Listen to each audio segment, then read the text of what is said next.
That was what I thought my journey was supposed to be. And then one day changed my life forever. I was about 11 years old, and I grew up here in San Diego, and I was with some friends, and we were at a baseball diamond. It was just the three of us. And one buddy said, I'm gonna pitch. The other one said, I'm gonna bat. And they're like, why don't you catch? And I'm like, sure, that sounds good. So I get behind the plate, and Mickey throws a fastball, and Cassius swings to the fence, and he hits a foul tip.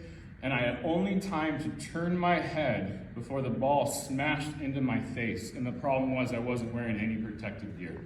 It knocked me down, but I was a tough kid, so I got up, brushed myself off, didn't tell my mom, because more importantly, I didn't want to get grounded for doing something so foolish.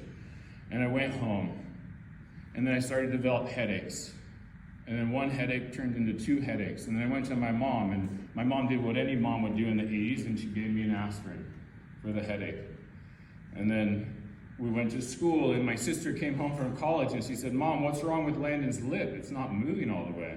And it was just this lower division of the facial nerve that didn't move all the way.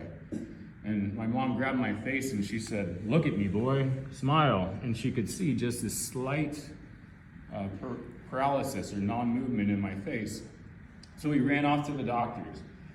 Went to the doctors and we did all the tests, the nerve scans, MRIs, all the tests that the doctors would do. And they said, you have Bell's palsy, it's a paralysis of the facial nerve. Most of them get better. Yours will probably get better.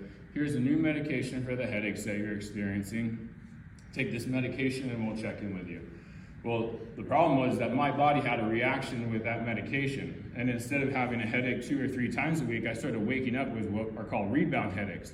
I would go to bed and I would wake up screaming at 7 a.m. every morning for 2 weeks straight. My mom was freaking out. Back to the doctors we went, try a different medication. I started to develop migraines. I couldn't function for the first 3 or 4 hours of the day. I was taken out of school and homeschooled, and my life was going downhill fast. What was worse is the paralysis didn't get better, it progressed. It went up the left side of my face and down into my neck, and it looks a lot like what you see now. And this was my life.